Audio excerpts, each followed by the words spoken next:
Hello, beloved listeners, and welcome back to the CSSJ Podcast. I'm Leslie Mazzino, CSSJ student intern and resident very apologetic thesis student. On one hand, I'm really hoping that Dr. Van doesn't hear this, and on the other, I am praying that she does because, oh boy, it's a little rough out there. Hang in there, Leslie. I'm Jonah Lenahan, CSSJ student intern and resident leprechaun believer. We don't really have urban legends in Lidditz, Pennsylvania, but something magical must bring me that St. Patty's Day chocolate. Jonah, how was your spring break? Well, that's the funny thing, because we're recording this before spring break, but I wish I had an answer for you. Do you have any creative ideas of how we could maybe inform our listeners about spring break before spring break? Perhaps I could work some of my editing magic, and we could ask our post-spring break selves. Post-spring break selves? Hello, pre-spring break selves. Jonah and Leslie here to talk about spring break. Jonah, what did you do for spring break? Guys, I went to the most beautiful, immaculate of locations, Lidditz, Pennsylvania. And I've talked about this many times, but I'm never going to stop. My wonderful hometown. Pretzel Central. Pretzel Central. Guys, I am talking Lidditz Springs Park. I'm talking Wilbur Chocolate, Bruno's Subs, at least one Fox Meadows Creamery location. I checked out Zion Lutheran Church twice. I went to my house, saw downtown Rossville, drove past the White Swan. Guys, the White Swan. I went to Appalachian Brewing Company, Lidditz branch, where I actually used to work. Don't tell anyone. It was wonderful, paid way too much, but delicious food.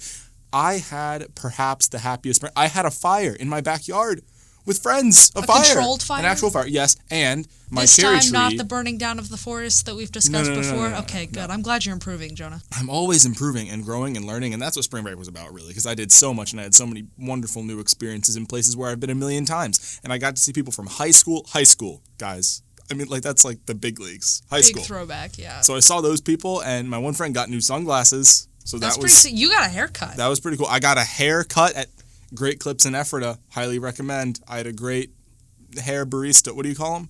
Hairdresser? Barber? I don't know. It's like a barista, but in a hair place. And she was great, and I forget her name. I want to say Nancy. She knew my name, so it's embarrassing that I don't know hers, but she's not going to hear this, let's be honest. She likes Chris Stapleton. So anyway, I had a great time, and my spring break was excellent, and anything I could have hoped for. That's fantastic, just one big Jonah. party. That's wonderful.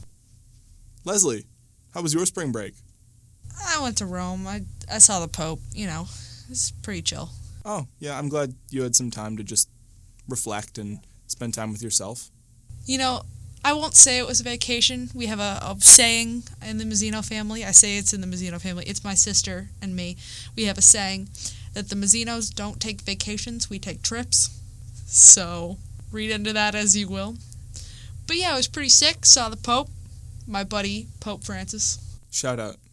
We're going to now return to pre-spring break, Jonah and Leslie. Guys, carry on with your episode. Thank you so much, post-spring break selves. It sounds like that was a wonderful and or horrible spring break. I'm sure we either really enjoyed ourselves or had a miserable time. Leslie, it's springtime, and in springtime we like to renew old things, bring them back, make them new. It's a time of excitement and growth, and that is why I'm very excited to mention to you and our listeners today the rebirth of a very important CSSJ initiative. Do you know what I'm talking about? Why, Jonah, could you possibly be talking about the Multi-Faith Student Council? I am talking about the Multi-Faith Student Council. It's almost like you're looking at a Word doc where that's written down for you. Yes, the Multi-Faith Student Council will be returning this spring into next fall. But Leslie, what is the Multi-Faith Student Council? The Multi-Faith Student Council is a gathering of our student religious leaders from across our campus groups, where we sit down, discuss religious life on campus, discuss how we can make groups better, how we can communicate with each other, host better events, draw people in, make sure that we're being as equitable and inclusive as we possibly can in religious, secular, and spiritual life on campus.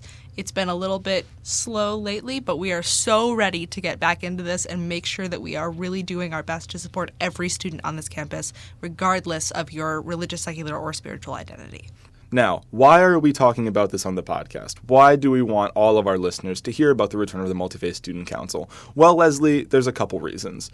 The first reason is that we want students to know that there is a body of their fellow students who are working to improve religious life. And those students will be leaders that they may already know or haven't gotten to know yet, but we want to make sure every student on this campus, because we all have religious, secular, or spiritual identities, can connect to somebody who has input on the Multi-Faith Student Council.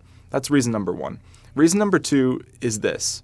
We know there are many students across Dickinson's campus who maybe aren't part of a religious, secular, or spiritual group, but are looking to start one or feel that they still deserve to be represented on something like the Multi-Faith Student Council. If you're a student like that, a student who is still trying to find their place, feel free to reach out to us at Landis House, and we can look for ways to include you in deliberation and conversation about religious life on Dickinson's campus. Just make sure you email us and don't just leave a comment on the YouTube, because I don't really know how that works. Right, that's a little sketchy, and I don't know if we'll take it seriously. But an email, I promise, we will read it late, but we will take it seriously. We can't say that we're going to read it late. We're professionals. We work for this office. We have to respond to our emails in a timely fashion, Jonah. Okay, we won't read it late. I will read it late after Leslie reads it perfectly on time. True. So true.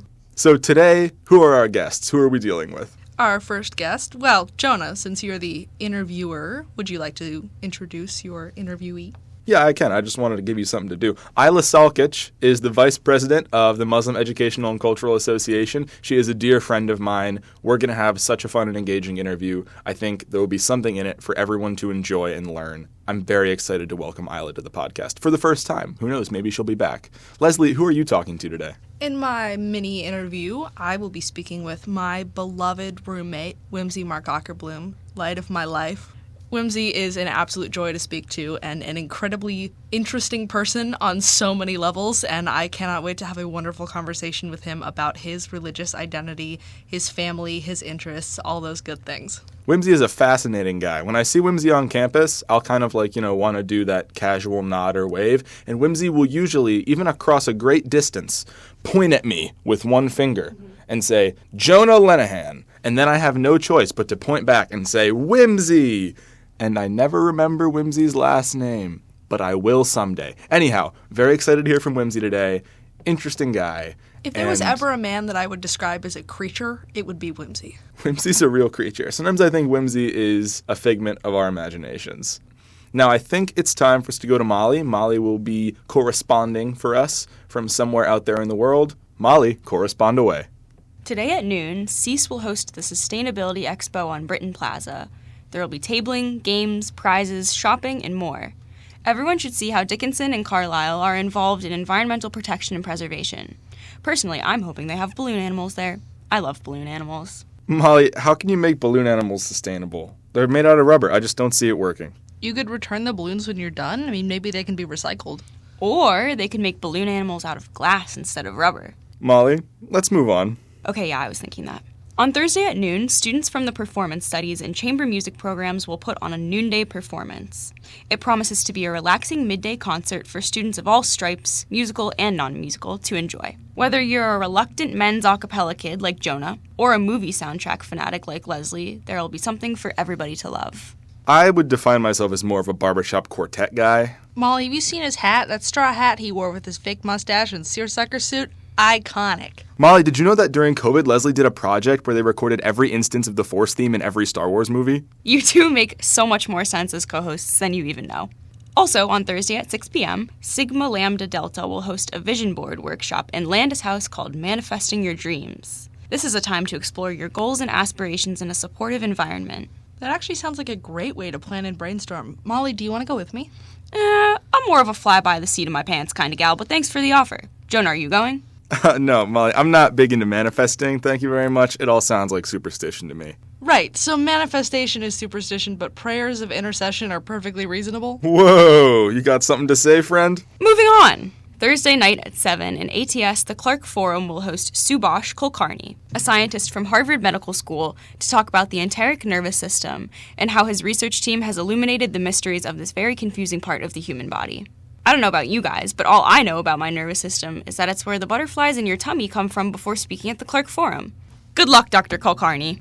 Take some deep breaths. That's what I'm going to be doing because it is just about time for our interview. Molly, thanks for that correspondent piece. Leslie, do you have anything else you got to say to me before we get into this? That Star Wars project was real. It's still in my Google Drive, and it's still one of the greatest things I've ever done. Will it ever be publicly available? No. Neither will recordings of me singing Barbershop. All right, time for our interview with Ajla. Thanks, guys.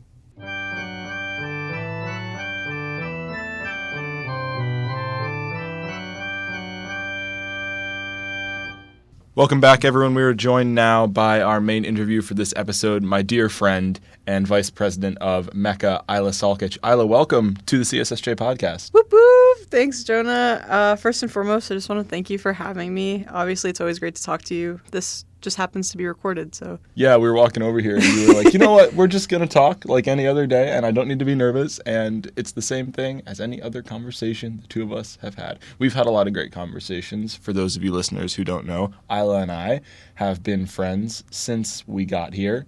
We are both class of 2026. We both lived in Adams Hall, and so we've gotten close over the 2 years that we've been Dickinson students. So, Ajla, it's becoming a tradition here at the CSSJ Podcast to ask every guest in the most basic terms what their religious or secular or spiritual identity is. I want to start with that for you, even though I very well know where you're coming from. This is just for the people. Right. This is for the audience. For sure. So, for those of you who don't know me, maybe just a quick little introduction first. My name's Ajla Salkic. As Jonah mentioned, I'm a sophomore, and I'm an English major, so shout out to the English department. Everyone over there is awesome. I was also raised here in Carlisle, so call me a townie if you want, I guess. And my parents are refugees from Bosnia and have planted roots here in Carlisle, just like hundreds of other Bosnian families. And so that would place me as a Sunni Muslim, and that's what I grew up with identifying as, and very, very proud of my identity, yeah. Yeah, I've been able to experience that pride from you over time, and it's been wonderful to see your expression of your faith, both on your own, privately, or with close friends and people that you trust, and also publicly when you're willing to talk to others who maybe don't understand the place that you're coming from or where your parents are coming from. What were some challenges for you growing up in this area that is, predominantly Christian, rural, right, and how did you face those as a kid, as a teen? Right. So being from Carlisle, I went to high school just down the road at Boiling Springs. Go Bubblers. Go for Bubblers. Anybody over at Boiling Springs listening. Which is maybe like a 10-minute drive down from Dickinson campus if you're speeding, which I do not condone, but maybe 15 if you're going the speed limit.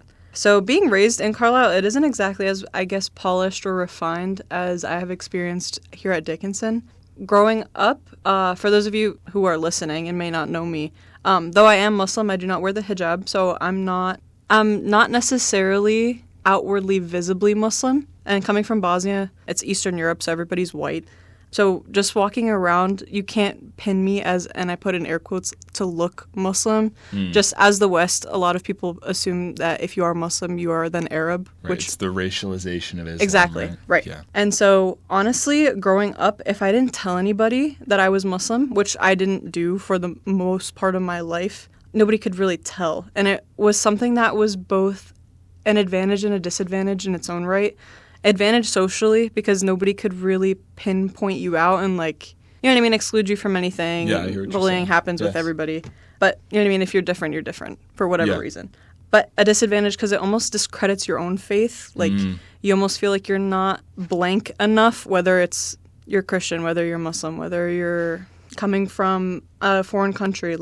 I never really felt Bosnian enough, and I never really felt American enough. So it's definitely a lot of those sections of personality, like a multifaceted being where it gets super complicated super quickly. But it wasn't until high school where I started to really embrace my faith, and I became a little bit more outward with my beliefs and a little bit more open with who I was. My freshman year of high school, I received a voicemail from a fellow classmate, and he was eventually charged because of that voicemail for ethnic intimidation and harassment. The details of which I won't go into just for personal reasons. But that was definitely a part of the pivotal role in my religious life, because I wasn't exactly practicing at the time. My parents weren't super, super religious. I didn't grow up in a household where we prayed the 5 times a day, where we necessarily went to Jummah every Friday. So it was definitely an eye-opening experience to be targeted for something that I maybe even wasn't practicing to my fullest extent. So it wasn't until I got here when I realized, okay, there are other people who are also Muslim, and there are other people who are also struggling with their faith. It really gave me that time to be my own individual person and to explore that on my own. And now, alhamdulillah, I'm really, really proud of how far I've come. I think even you, Jonah, you can attest to it. I think I've changed a lot since I first got here. Definitely more proud of who I am. Definitely a little bit less timid, so... Yeah, you are definitely a person in conversation who is very bold, talking about anything. Yes. But particularly hard topics that might involve your faith or others' faith, but might not. In what ways has that outward expression of your own identity grown since you've been here? You mentioned that there's been growth, but how do you see that happening in your everyday life, and what has that changed inside of you? I'll start with something actually super basic. So typically whenever I was younger and I would see another Muslim in public, like for example, a hijabi woman. So a woman who wears a hijab or a headscarf, and I would see them out in public, I wouldn't say like assalamu alaikum to them. Like I wouldn't say hello, like peace be upon you. Like I would not say that because I was always afraid that they would look at me sideways. Like who is she to say that to me? Like I wasn't confident in what I believed either. And so it wasn't until I really started getting here and I started talking with other people who were also going through similar struggles, or like the first Ramadan here on campus was actually probably the most pivotal Ramadan I've ever had in my life. For those listening who don't know, Ramadan is the holy month in Islam. People who are fasting, you fast from sunrise to sunset, and you typically pray the 5 times a day. So it's a really good month just to get back to your spirituality, to realize how privileged you are in your life, to be able to grab water whenever you're thirsty, to have food whenever you're hungry, to be able to call your parents and like wish them well. Like it honestly is a privileged place for us to be here even talking. And the month of Ramadan really resets, I want to say, most Muslims into that mindset to go, okay, if I can restrict myself from eating food, something I need to live, I can definitely restrict myself from doing things that are haram or bad for me. So that month, my freshman year, I was surrounded by so many students, especially in MECA, which, shout out to MECA, really cool people. Yeah, we'll talk more about MECA. We'll talk more about MECA. But a lot of the students that I met through MECA helped me with that journey. A lot of the stuff that I learned was through YouTube, surprisingly enough. I remember I would go for like walks and I would put on like a 40-minute podcast and just walk like around campus or do whatever. Even my laundry or even just doing my homework, like I would have it in the background. So stuff like that. For me, the internet was a huge, huge advantage that I don't think a lot of people in generations past necessarily had either. You talk about connections that you've made since you've been here and how when you were in high school you felt like you didn't even have an opportunity to make those kind of connections with other people of faith, right. Of your faith specifically. Now, here at Dickinson, for those of you who don't know, we do have MECA, the Muslim Educational and Cultural Association, and I know that's a community where you have felt very accepted and where you've taken on a leadership role. How did that come to be? How did you grow to be such an integral part of MECA, and what has it meant for you to finally find that family? Right. So interestingly enough, my freshman year, I felt included in terms of religion. Like I felt like I understood other people on a more deep spiritual level, and they understood me in the same. Like it was a reciprocal kind of understanding of each other. However, there is a large, both Pakistani community on this campus, so they speak Urdu. And the same with a lot of like native Arabic speakers. So whenever I would show up for like iftar or even a lot of like of the club events, most of the time like it would be 2 groups talking within themselves. So it didn't feel like a collective joint effort, if that made, not necessarily joint effort, but it didn't feel like a cohesive kind of group working together. And so that's whenever I kind of took a step back and was like, wait a minute. So I was the only Bosnian student who was showing up to these events. And there's this huge Bosnian community in Carlisle, right. Ginormous Bosnian community in Carlisle. And I was sitting back and I was like, this is such an untapped area. Like we can go talk to, there's a Bosnian like Islamic cultural center in Carlisle with huge amounts of like Bosnian community members actively participating every Friday, like every day, going to pray. And I figured that's such an amazing opportunity that we have in our backyard in Carlisle. Yeah, it's right there. It's a resource. Right. Yeah. And I think that spoke to both the separation that I felt with both Dickinson College and Carlisle, like Dickinson College as an entity and Carlisle as a town, with both the groups that I kind of felt in that like MECA like club meetings. Yeah. So Rahma, who is now, I believe she's a junior. Oh my gosh. So Rahma came up to me and she asked if I'd be interested in a vice president position because of that, like because I had brought it up to attention to kind of call for a unification between the Muslim communities, not only here on campus, but also to transcend that barrier and go, hey, who's to say we can't go with the Muslim community in right. Carlisle that we already have? So that something to me was Definitely pivotal. It was really cool. Yeah, that is a huge divide that you notice across Dickinson, but especially in religious life, right? We have these vibrant, if occasionally aging, religious communities in the town of Carlisle that don't have any connection or any presence on campus. And so students feel like those communities are inaccessible to them.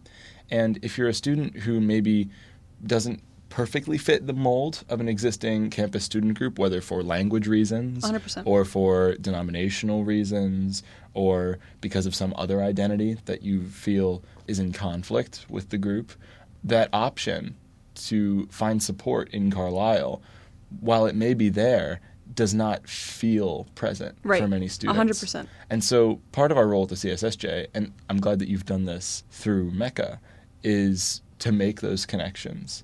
And it's amazing to see you seeking out a place where you can do that. My final question for you, well, my final set of questions for you, is a little bit more outward looking. And by outward, I don't mean into Carlisle, but at our student body here into at Dickinson. Mechanicsburg? That's even more outward. Whoa. No. We're not. That's a radical idea. That's getting cut from this podcast. Right, my bad. I'm curious, Ajla, as someone who has now gone through this whole ringer, this whole experience of finding your own faith, your own place at Dickinson within the Muslim student community, what message do you have for students like yourself on this campus who come from places where they might not have been accepted for their faith, felt they had to hide it? What do you have to say to them, either words of comfort or words of guidance? Well, I'm not exactly a comforting person. I'll put that first and foremost out there.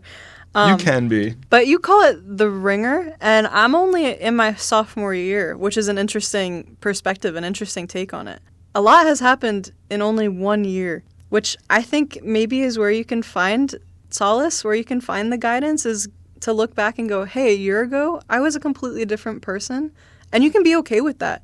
It's totally okay to change. It's okay to have new perspectives, new ideas, and I think that's part of what is so amazing about going to a liberal arts college. And I know that's such a Dickinson thing to say. It's so true, though, that the liberal arts education or just the liberal arts experience, you have other people who are either like-minded with you in multiple different ways, but they may contrast with you in another set of ways. That causes you to grow and rethink your perspectives. So for me, having changed that much in 1 year is incredible. And I can only imagine where I can be my senior year or even past that. So I think that's honestly, as much as it's not a comforting thought to go, oh man, in a year I might be a completely different person. Yeah. You can hope that it's for the better. And you can hope that, you put your trust in the right people. And yeah, only change will happen. So you might as well try to make it good change. So that's kind of where I'm coming from. Ajla, your message is one that I think works for students of multiple different faiths on this campus, or students who come from a place where they're unsure of any religious or spiritual belief, or maybe they're not looking for one and they feel set in their secular identity. But knowing that change is going to happen and come for all of us is a thought that, while maybe not comforting, I think you're right, prepares us for the reality of college life and life in general. Right. Because I think if you sit here and you wait for change to happen to you, you're not going to be ready. Like, you honestly have to be headstrong, and you have to be ready for things to change, ready to be able to disagree respectfully. That was, I think, something that I came in here maybe a little bit more defensive than what I should have been, because I felt a lot of things were like personal attacks. But a lot of it was ignorance and miseducation and something that I maybe should have been more patient with the people on the other side for, which honestly took a lot for me to realize in the time, because you can be so angry. You can be seeing red at what people are saying about you, to you, about your faith, about your people, and to be able to give them grace in that situation, I think, is honestly one of the most powerful things that you can do. I think being confronted with difference that turns into disagreement is very scary. For sure. And it's not exclusively scary in a religious or spiritual context, but it's especially scary in a religious or spiritual context. I like how you put that. That was really well said. It's Thank almost you. like you have a podcast or something. Whoa. I think that's something that we all have to learn to grapple with. It's not comfortable to be faced with people who disagree with some of the fundamentals of who you are. Right. But that's how you grow as a person, to be uncomfortable, ultimately. True. And I think that's the bottom line. I wouldn't be nearly as comfortable talking here on this podcast had I not been okay with being uncomfortable. And that was something that I think transcends not only just like a religious college experience, but also a life experience. I'm looking at my parents and I'm looking what they did in their lifetimes. They came here. They were not 19 and 20. My dad had 4 younger brothers to take care of. He didn't have parents. They passed away either as a result of the war or right after coming to the country. My mom, she had an older mom to take care of who maybe wouldn't learn English as quickly as the younger kids would. And she had 2 younger brothers and a younger sister. And they were such workhorses of people. And I now go to Dickinson College. Like, that's an insane thing to think about. They came to this country at my age now. And they would have had a kid a year later, and that same kid is going to Dickinson. So I don't think if they were comfortable with being uncomfortable, they wouldn't be where they are today. I think you're absolutely right. And I think that it's clear to me that your parents' example, while completely unthinkable, right, to me and to many of us, is something that's even to fueled you. me, like being their kid, like I couldn't imagine tomorrow, like let's say I'm dropped in a random country where I don't know the language and I get married and have a kid a year later and that same kid is going to go to, I couldn't imagine. Like it's mind-boggling for sure. It's an unbelievable story. And I think it's those kind of stories that can give us comfort amidst the discomfort. For sure. Right? Not to say that, oh, well, my life is better than my parents' life, so that doesn't mean that I'm not going through anything, right?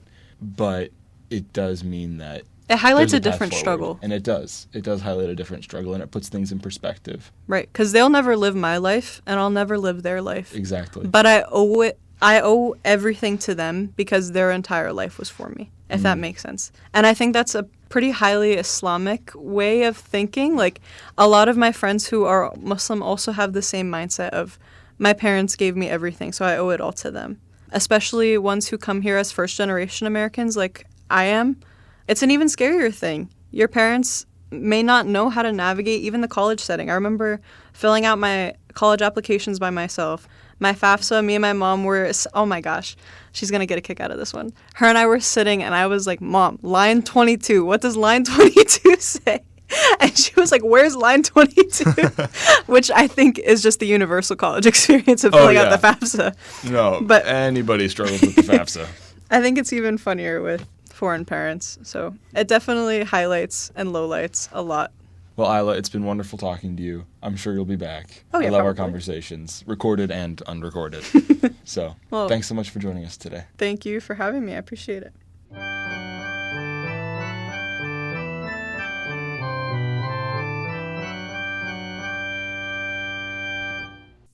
Hello to all 5 of our loyal podcast listeners. It's me, Anna Nasser, back again. This time, I'll be doing a newsletter review for our dear darling Jonah Lenahan. Jonah is bringing us up to speed on something I honestly hadn't heard about before reading his newsletter, Maundy Thursday. He describes it as the calm before the storm of Good Friday. Apparently, Jonah's interpretation of calm is cleanliness, specifically of feet. So, Jonah, tell us about this foot holiday. I wonder what came first, Western Christianity or the washing of feet? It feels like a real chicken and egg situation, except there's no chickens, there's just feet. And allegedly, they are clean, or in the process of being cleaned, but who knows? Jonah, I will admit you have an impressive way with words. You write like a poet through this newsletter. I will also admit, however, that there is no way to make the word feet sound pretty. Jonah, you've given us a newsletter about Jesus, Easter, and a word starting with M that I'm not sure I'm pronouncing correctly. I think it's Maudie. Google says it's Mandy. It's spelt like gaudy with an M, so do what you will with that. Jonah, sometimes I think you were put on this world to challenge me. You remind me of Emmett Otter, of Jug Band Christmas fame. Now, if you haven't watched Emmett Otter's Jug Band Christmas, you should. It's basically the Muppets, but they're small animals, mostly mammals, that live near a river, and they enter a band competition. Anyway, Jonah reminds me of the main character, Emmett. I don't know if it's because Jonah has an otter-like appearance or could rock a little corduroy hat, but Jonah, I think you could start a jug band. I also think Emmett Otter wouldn't give me any words as silly to pronounce as Maudie. So that's it for my newsletter review. You'll hear from me soon. Good afternoon, good evening, and good night.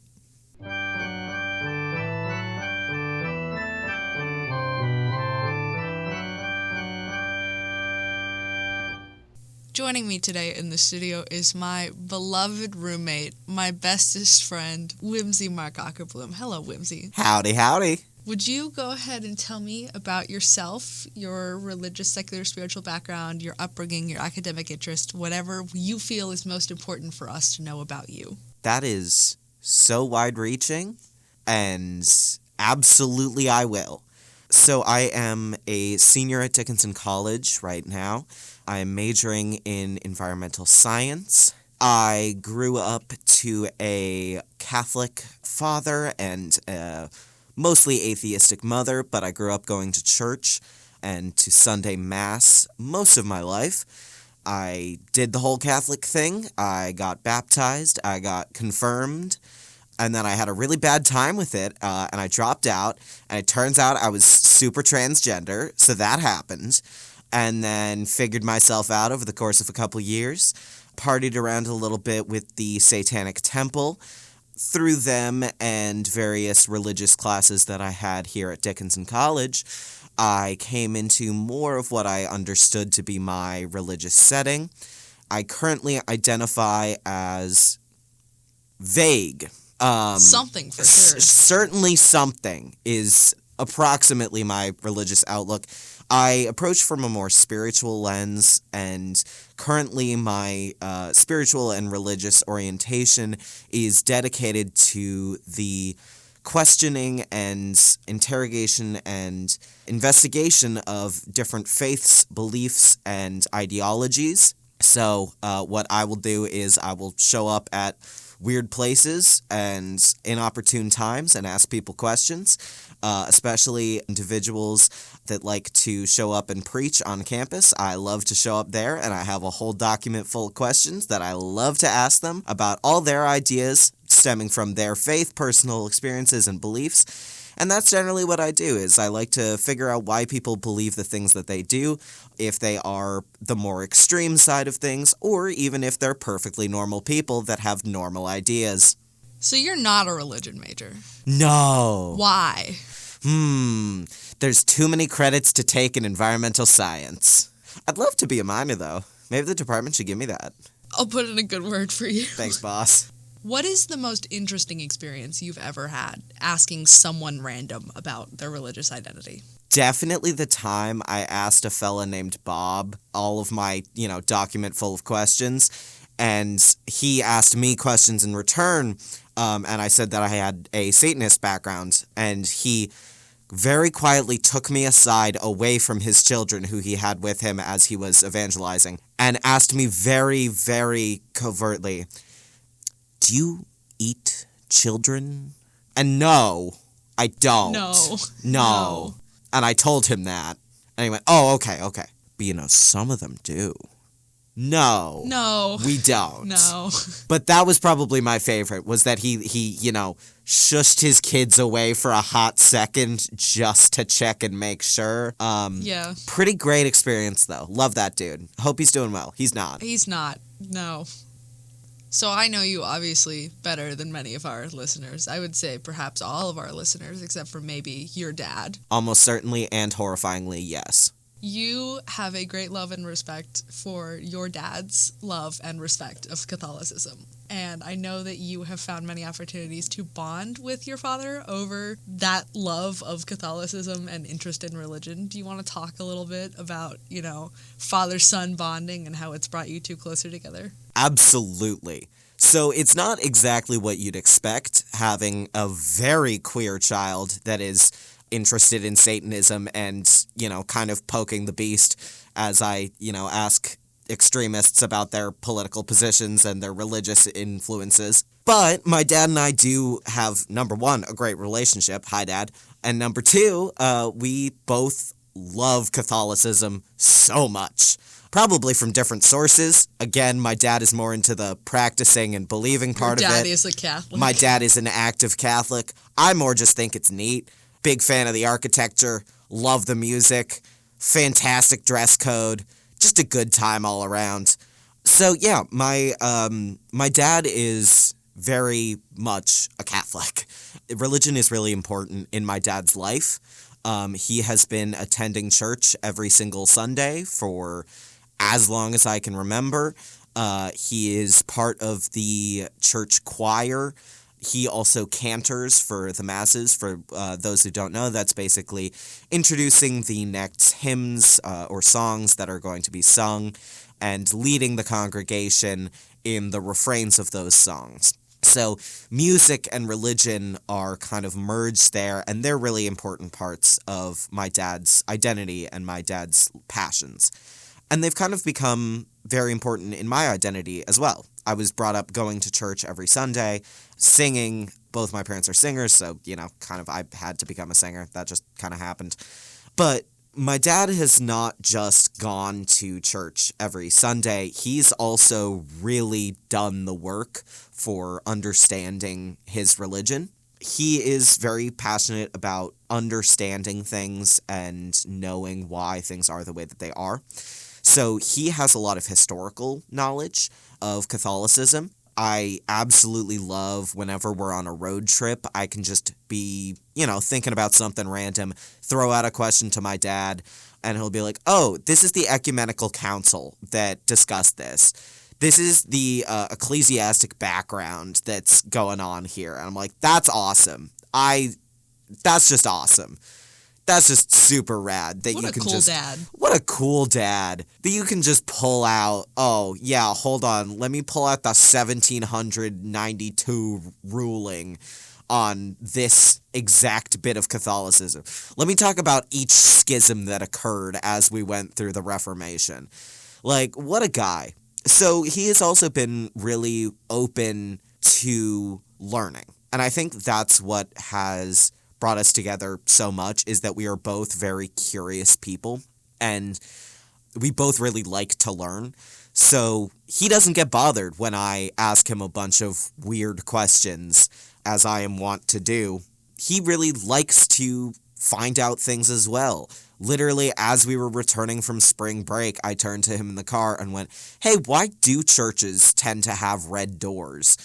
And he didn't know the answer to that either. So we looked it up together, and we found some differing opinions on why churches tend to have red doors, like the roots of red doors as marking sanctuary or potentially Passover, and the blood of the Lamb or the blood of Jesus.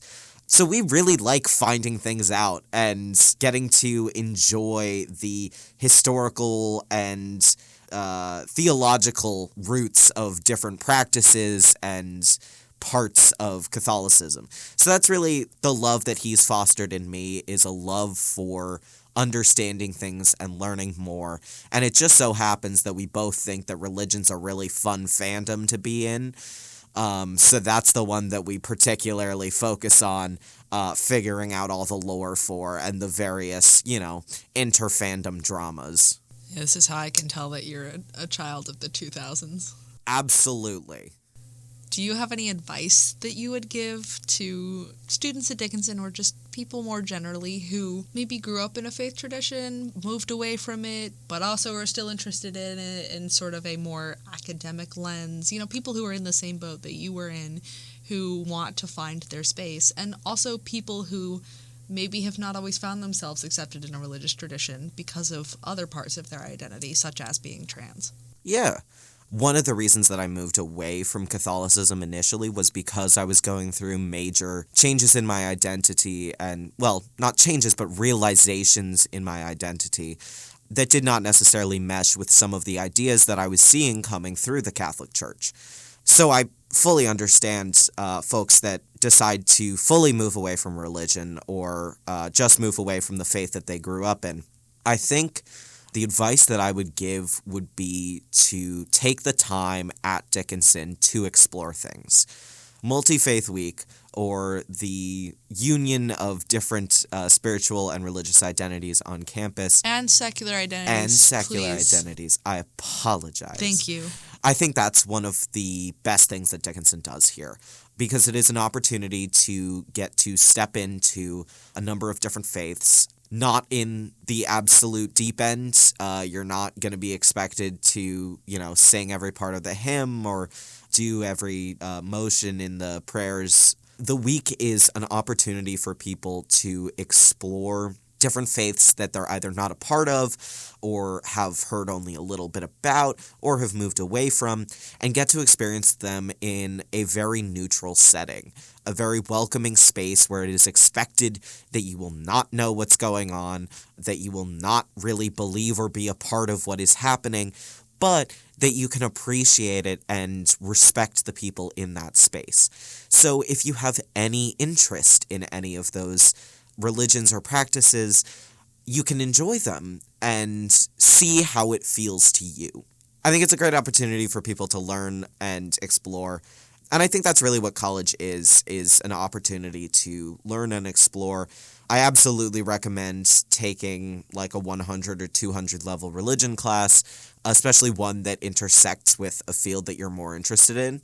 For example, there's the science fiction, fantasy, and religion course that gets taught occasionally that I thought was fantastic, and also allowed some integration of religious history and background into modern things that we might find a little more fun and interesting, like stories and superheroes and fun sci-fi characters that do inherently have religious origins, because like, religion isn't something that you can wholesale escape. It is important to a lot of people, and if you're ever going to interact with people, that means that you're going to have to interact with some degree of religious origins or, positionality. That's a lot of what we do at CSSJ, is trying to, remind people that we're not just the Center for Spirituality, right? We're the Center for Religion, Spirituality, and Secular Identities, Like, everyone has one of those. You are in one of those three categories. Mm-hmm. If you're alive and in a society, you have a religious, secular, or spiritual identity. It comes free with your being in a society. Congratulations. Congratulations. I just think people should always be striving to become their most comfortable, happy selves. And I think that understanding your positionality in a religious, secular, spiritual sphere is an important part of figuring out who you are as a person. Even if you decide that ultimately it's not that important to you, because it's something you're going to interact with at some point in your life, I think it's something helpful to run into. Whimsy, thank you so much for joining us. I learn so much every time I talk to you, whether I want to or not. I don't know what else to say. No, that's great. And now, whatever the next segment of this podcast is.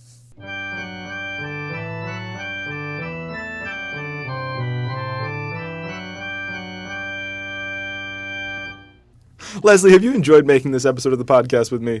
I enjoy making every episode of the podcast with you, Jonah. Otherwise, you would not be my co-host. That's so incredibly sweet of you. It's not like this was my idea or anything. Well, it wasn't your idea. I think, okay. We just discussed this on the last episode. It was maybe Azif's idea, maybe mine, maybe Molly's. You're taking credit for Azif's idea? Slightly. Just a little bit. Because, I credit him with, the nugget that starts the idea. Like, you know how a seed begins a plant? Uh-huh. Yeah. This podcast is like a mustard seed. Though it begins as the smallest of all the seeds, it grows to be the largest and mightiest of all shrubs, and the birds can make nests in its branches. And by birds in this case, I do mean you and Anna and Molly and Katerina. I think in many ways, Azif was the mustard seed of this podcast, but I may have been the one who provided the growth. So just because he's under the ground and we can't see him means you get to steal his idea? I don't know where this is going anymore. I don't either. I've lost this. I mean, you know what? All credit to Azif Shah. This is all him. Thank you, Azif. Can't wait to hear from you again. Why are we talking about him? He's not on this episode. Because you tried to usurp his credit, his brilliance. Usurp. So, Leslie, what are we doing after this? Are we going to the religion department offices to confess our sins? We are. We're going to Dr. Jody Van's office to apologize profusely and beg for forgiveness. Neither of us has turned in our homework, and we're both doomed. I'm still not convinced I messed anything up. I am. You know what? I'm convinced you messed some stuff up, too. Thank you so much for listening to this episode of the podcast. We're always happy to produce it for you, even when we're a little bit stressed. Happy St. Patrick's Day. Happy Holy Week. Ramadan Mubarak. And now, I believe we have a message from our director. And a fond farewell to Dr. Peter Shadler, my mother, Jonah's parents, Whimsy's dad, and as Katerina said last episode, other imaginary podcast listeners. We'll miss you until next time. Bye, guys.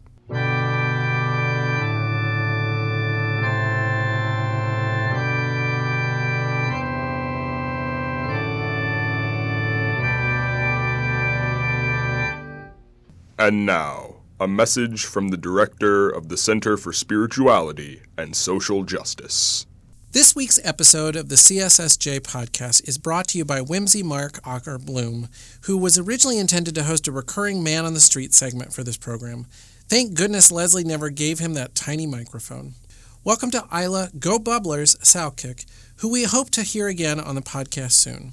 Special thanks to Anna, is the semester over yet, NASA, for her snarky reviewing talent, and Molly, you can't pop a glass balloon animal, gun, for her manifestation of springtime campus life. Thanks to Jonah, I like saying MECA, Lenahan, and Leslie, I spent spring break editing Mazzino for their hosting and interviewing. The CSSJ runs better in warm weather. Ramadan Mubarak, and a blessed Holy Week to those who celebrate. Cody, I have a question. Yeah, what's the question? What's the correct order in which to watch the Star Wars episodes? Oh, excellent. In terms of the movies? Yeah. Oh, yeah, great. 4, 5, 2, 3, 6. What? 4, 5, 2, 3, 6. Now you're just making stuff up. No, that's the machete order. It's the right order. You watch the original movie, you watch The Empire Strikes Back, you learn that Luke Skywalker is Darth Vader's son, and then you go back and you realize and learn the story of Anakin Skywalker in 2 and 3. Yes, The Phantom Menace doesn't count, except for the Duel of Fates, which you can definitely go watch those scenes to learn about Darth Maul and the origins. And then you watch the conclusion of that trilogy. This might be a worse take than Where You Think Dogs Wear Pants. No.